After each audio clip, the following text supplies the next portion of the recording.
सभी को नमस्कार।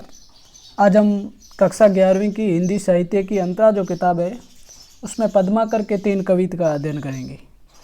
और सबसे पहले पद्माकर के जो कविता है उसका मोटे रूप से हम देखें कि वास्तव में इन 3 कविता में पद्माकर क्या कहना चाहते हैं, और उसके बाद हम अलग अलग कविता की अलग अलग तरीके से चर्चा करेंगे, उसकी व्याख्या करेंगे। उनमें से कई सारे कठिन शब्द अर्थ है या कठिन शब्द हैं जिनका हमें अर्थ नहीं आ रहा है और उसके अभाव में हम व्याख्या नहीं कर सकते। इन सारी चीज़ों की चर्चा करेंगे। तो देखिए, पहली बात है कि पाठ्यपुस्तक में संकलित जो पहला कविता है उसमें क्या है, कवि ने प्रकृति सौंदर्य का वर्णन किया है। देखिए, पाठ परिचय बहुत महत्वपूर्ण है। अगर आप पाठ परिचय को नहीं समझते हैं या पाठ परिचय को समझने से थोड़े से भी पीछे रह जाते हैं तो हम उन कविता की वास्तव में बात क्या कही गई है उसको समझना थोड़ी सी दिक्कत होती है। इसलिए थोड़ा इस चीज़ को समझ लें। और इसमें प्रकृति सौंदर्य का वर्णन है। प्रकृति का संबंध विभिन्न ऋतुओं से है। जैसे हमारे 6 ऋतु 12 मासा का जिक्र किया जाता है, तो सभी ऋतुओं से है। लेकिन वसंत जो है वो ऋतुओं का राजा है। वसंत को ऋतुराज कहा गया है, चाहे सेनापति हो, चाहे पद्माकर हो, चाहे रीतिकाल के कोई भी कवि हो।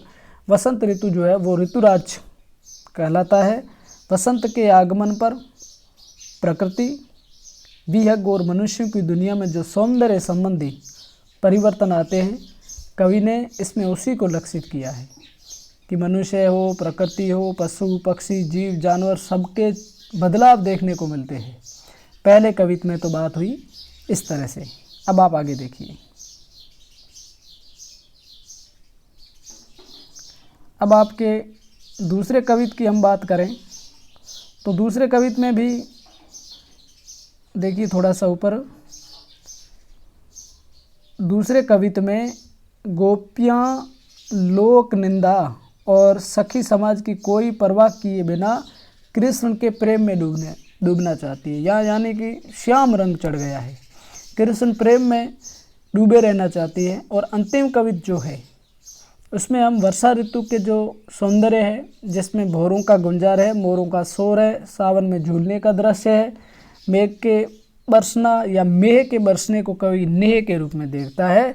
तो इन अलग अलग कवितों में अलग अलग प्रकृति वर्णन या नायक नायिका का उदात्त प्रेम या फिर वर्षा ऋतु हो, वसंत ऋतु हो, अलग अलग बातों को दृष्टिगत किया गया है। तो फिर अपन सीधे पहले कविता में चलें और वहाँ देखते हैं क्या बात है। अब देखिए, इसमें और भांति कुंजन में गुंजरत भीर भोर और डोर झोरन पै बोरन वे गए, कहे पद्माकर सु और भांति गलियानी, छलिया छबीले छैल और छबी छुए। और भांति बियग समाज में आवाज होती, ऐसे ऋतुराज के नए आज दिन दुए गए। और रस और रीति और राग और रंग और तन और मन और बन वे गए। अब ये वसंत ऋतु का एक नज़ारा जो हमारे सामने प्रस्तुत किया है। इसमें कठिन शब्दार्थ की बात करें तो कई जगह ओरे ओरे आ रहा है। ओरे यानी कि अन्य, दूसरा, ठीक है। और कुंजन कहते हैं झाड़ियाँ, बहुत ज़्यादा झाड़ियाँ होती हैं उनको कुंज कहते हैं, उससे कुंजन बना है। भीड़, भीड़ तो भीड़ को कहते हैं जहाँ जन समुदाय इकट्ठा होता है। भोर भ्रमर को कहते हैं जिसको भौरा भी कहा जाता है। डोर डाली को कहते हैं, ये भी कठिन शब्द आप याद रख लीजिएगा। पीछे आप देखेंगे कि छबीले छेल आया है। ये सुंदर नवयुवक जो युवा है और सुंदर भी है, उसके बारे में छबीले छेल शब्द आया है। फिर आपके कोई कठिन शब्द, वियग, वियग पक्षी को कहते हैं। ऋतुराज बसंत ऋतु को कहते हैं। और फिर आपके अंत में देखिए तन आया है, शरीर को कहते हैं। ये आपके कठिन शब्दार्थ की बात हो गई।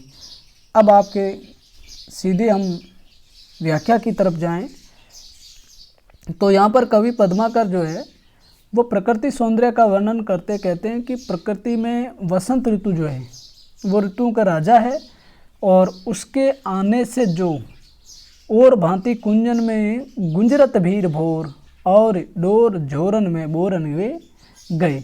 यानी कि वृक्ष लताओं का जो समूह है उसमें एक प्रकार से भंवरों की भीड़ हो जाती है, बहुत सारे भंवरे आ जाते हैं, और चूँकि उसमें अलग अलग तरह के अलग अलग किस्म के पुष्प खिल जाते हैं या फिर फूल खिल जाते हैं, और इसलिए पेड़ों की जो डालें हैं उस पर क्या आ गए, बोरन आ गए, बोर या पुष्प के गुच्छे आ गए हैं, और जिससे क्या है भ्रमर की भीड़ या भौरे आ गए हैं। और कहे पद्माकर सु ओरे भांति गलियानी, छलिया छेल छबीले, छलिया छबीले छेल और छवि छुए गई। अब यहाँ इसको लेकर के पद्माकर कह रहे हैं कि इस ऋतु का प्रभाव जो युवा है या नवयुवक है उन पर पड़ता है, उनकी चमक जो है वो पहले से ज़्यादा बढ़ जाती है, और वो गलियों में मादकता लेकर के घूमते हैं, मस्ती लेकर के घूमते हैं। ठीक है। और इसी भांति और भांति बियक समाज में आवाज़ होती, और पक्षियों में जो छोटे छोटे पक्षी जो प्रकृति से बिल्कुल घनिष्ठता रखते हैं उनका भी बियक समाज यानी कि पक्षियों का समूह जो है उसमें भी अलग प्रकार की आवाज़ आती है, एक प्रकार से चहचहाट बढ़ जाती है। इस चीज़ को दृष्टिगत करते हुए कहते हैं कि ऐसे ऋतुराज के ने आज दिन दुए गए, यानी कि 2 दिन ही नहीं गए, अभी बसंत ऋतु आई है और 2 दिन हुए हैं। इस तरह से भोरों का गुंजायमान होना, नवीन या नई नई कुंज का खिलना, या फिर इस तरह से युवकों का मादकता में वातावरण विकसित करना, ये 2 दिन में हो गया। और आगे अगर वसंत ऋतु चलेगी ना जैसे ही, तो लोगों में, प्रकृति में और पक्षी समाज में बहुत ज़्यादा बदलाव आ जाएगा। क्यों? क्योंकि और रस और रीति और राग रंग, रस रीति परंपरा राग रंग मादकता, इसमें उत्तरोत्तर बढ़ावा होगा, वृद्धि होगी। और तन और मन और बन वे गए, यानी कि मन तन शरीर से एकदम उदात्त व्यक्तित्व के रूप में उभर करके आते हैं, पूरी तरह से परिवर्तन आ जाता है। तो इसमें जो है कहा गया है कि हमारा शरीर और मन अलग ही प्रकार का हो जाएगा। मन में, तन में आनंद, ताजगी और एक प्रकार से उत्साह संचरित होता है। और ऋतुराज बसंत में प्रकृति की शोभा अनोखी हो गई है, और लोगों में एक प्रकार से उमंग और उल्लास छा जाता है। तो इसमें मोटे रूप में कोई अलंकार की बात करें तो अनुप्रास, यमक अलंकार जैसे आए हैं, ब्रजभाषा पद्माकर की है, और कवित्व तो हम पहले भी चर्चा में ला चुके हैं। तो ये हो गया आपका पहला कवित्व। फिर आप दूसरे कवित्व में आएंगे तो दूसरे कवित्व में गोकुल के कुल के गली के गोप गाउन के, जो लगी कछु को कछु भाखत बने नहीं, कहीं पद्माकर परोस पिछवारन के, द्वारन के दोरी गुण ओगुन गने नहीं। तो लो चलित चतुर सहेली, याही कऊ कहूँ नी के निचोरे ताही, करत मने नाही, हूँ तो श्याम रंग में चुराई, चित चोरा चोरी, बोरत तो बोरियों पे निचोरत बने नहीं। अब आपके कठिन शब्दार्थ की बात करिए तो इसमें एक शब्द आया है, वो है गाउन। गाउन यानी कि गांवों में, भाखत बने नहीं यानी कि कोई या कुछ नहीं कहा जा सकता। पिछवारन कहते हैं पिछवाड़े को, और द्वारन कहते हैं दरवाजे को। ठीक है। और इसके अलावा आप देखें तो एक शब्द आया है दोरी। दोरी यानी कि दौड़ करके, गुण अवगुण यानी कि भला बुरा। अब गुण बुरे को कहते हैं, गुण भले को कहते हैं। गने नहीं, कोई नहीं गिनता, कोई नहीं देखता। निचोड़ यानी कि निचोड़ना। और श्याम रंग यानी कि कृष्ण रंग, काला रंग। यहाँ श्याम रंग कृष्ण के प्रेम की बात करी गई है।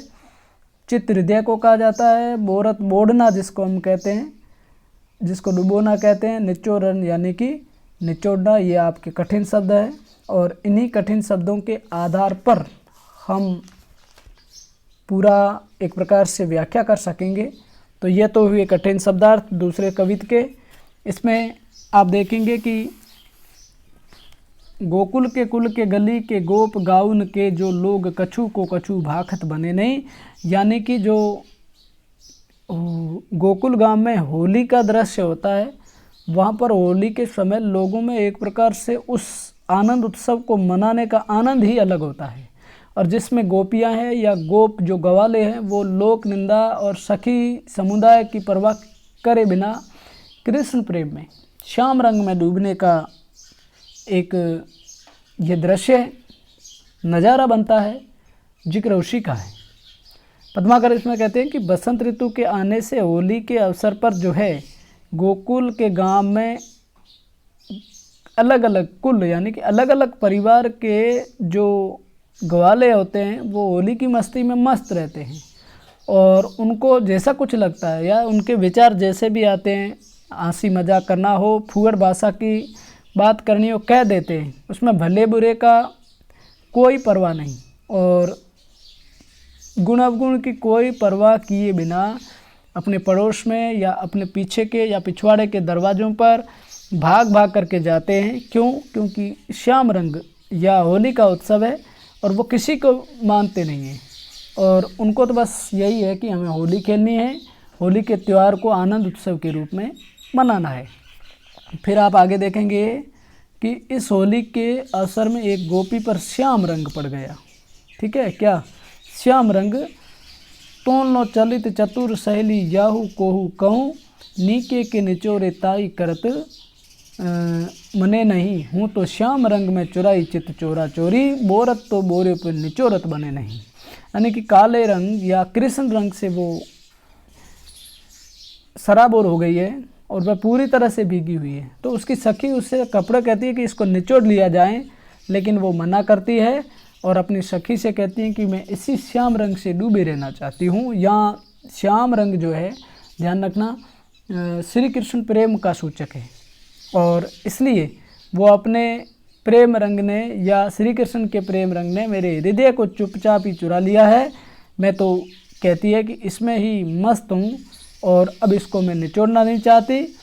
कुल मिलाकर के भाव ये है कि गोपिका को डर है कि अगर इसको निचोड़ दिया और कृष्ण प्रेम से वंचित क्यों ना हो जाऊं, तो इसलिए वो चाहती है कि जो कृष्ण रंग है, जो श्याम रंग है, वो बराबर बना रहे, इसलिए वो उस रंग को निचोड़ना नहीं चाहती। तो इसमें आपके वसंत आगमन पर जो होली के दृश्य है उसका बड़ा प्रभावी वर्णन देखने को मिल रहा है, जहाँ नायक कृष्ण की रसिकता की बात है, श्रृंगार रस की बात है, वसंत ऋतु की मादकता की बात है। एक प्रकार से चित्रात्मक दृश्य प्रस्तुत किया है कवि पद्माकर ने। अब आपका अंतिम कविता जो है उसकी हम चर्चा करेंगे। अंतिम कविता में क्या है? भोरन को गुंजन बियार बन कुंजन में, मंजुल मलारन को गावनो लगत है, कहे पद्माकर गुमान होते मान होते, प्राणों ते प्यारो मन भाव नो लागत है, मोरन को सोर घन घोर चहु ओरन, हिंडोरन को वृंद छवि छावनो लगत है, ने सरसावन में मैं बरसावन में सावन में झूली बो सुहावनो लगत है। जी आपका तीसरा कविता। कठिन शब्दार्थ की आप बात करें तो भोरन यानी कि भोरों का, गुंजन गुंजायमान की आवाज़, बियार घूमना को कहते हैं, कुंजन यानी कि शगन वृक्ष या लताएं, मंजुल सुंदर को कहते हैं। ठीक है, आप मंजुल सुंदर को कहते हैं, और मलारन मलार राग को कहते हैं।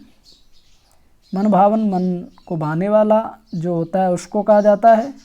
और इसके अलावा कठिन शब्दार्थ की बात करें तो शोर, शोर यानी कि शोर आवाज़, नॉइज जिसको आप अंग्रेजी में कहते हैं, वो शोर हो जाएगा। हिंडोरन यानी कि हिंडोला जिसको झूला भी कहते हैं, नेह प्रेम को कहते हैं, मेह बरसात को कहते हैं, और बाकी तो कोई ऐसा कठिन शब्द है नहीं जो आपकी दिक्कत करे या आपको व्याख्या करने में परेशानी का सामना करना पड़े। चलिए आप अब इसकी अर्थ की बात करें तो वही पद्माकर इसमें वर्षा ऋतु की बात करते हैं कि उसका मोहक वातावरण जो है, इसमें जो भौरे होते हैं वो वनों में या लता कुंज में गुंजार करते रहते हैं, और उनकी गुंजार के साथ जो औरतें होती हैं या नारियां होती हैं वो सावन में जो मल्हार राग गाया जाता है उसको गाती है, और वो बहुत ही अच्छा लगता है, मन भावन लगता है। कहे पद्माकर गुमान होते मान होते प्राण होते प्यारो मन भावन लग तो है, यानी कि जो उनका प्रियतम है वो उनके अहंकार, उनके गुमान, उनके अभिमान से बढ़ कर के हैं। बात यह है कि वो अपने प्रियतम को प्राणों से भी ज़्यादा प्यार करती है और सब कुछ उनके लिए त्याग सकती है, अपने मान सम्मान को भी त्याग सकती हैं, लेकिन प्रियतम की चाहत उनके लिए बहुत ज़्यादा होती है। और उस बरसात के ऋतु में मोरन को शोर घनघोर चौरन, चारों ओर मोरों का घनघोर शोर हो रहा है, अर्थात मोर वर्षा ऋतु में शोर करते हुए बाग बगीचों में नचायमान रहते हैं, नाचते रहते हैं।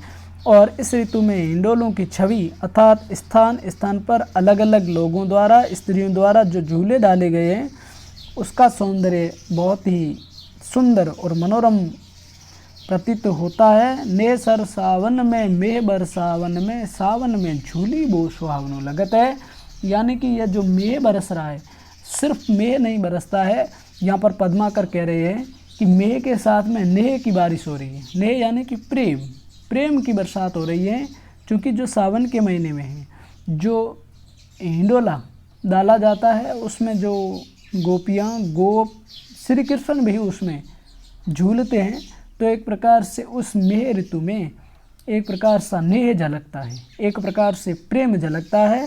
और इसलिए यहाँ उस ऋतु को बहुत शानदार बताया गया है। तो कुल मिलाकर के प्रकृति चित्रण के साथ वर्षा ऋतु का मनवारी चित्रण हुआ है, यह चीज़ महत्वपूर्ण है। इसके अलावा आपके भाषा ब्रज है, छंद कविता है, तो ये चीज़ आपकी थी तीनों कविताओं की जो आपके पूरे हो गए। आप पद्माकर को अच्छी तरह से देख लीजिएगा, हमारे हिंदी साहित्य के जो अंतरा किताब है उनमें से इनका प्रकरण है। तो यहाँ तक आपका सफ़र इस वीडियो का पूरा होता है। मिलेंगे फिर इस तरह के अन्य वीडियो के साथ, तब तक आप सभी को जय हिंद, वंदे मातरम।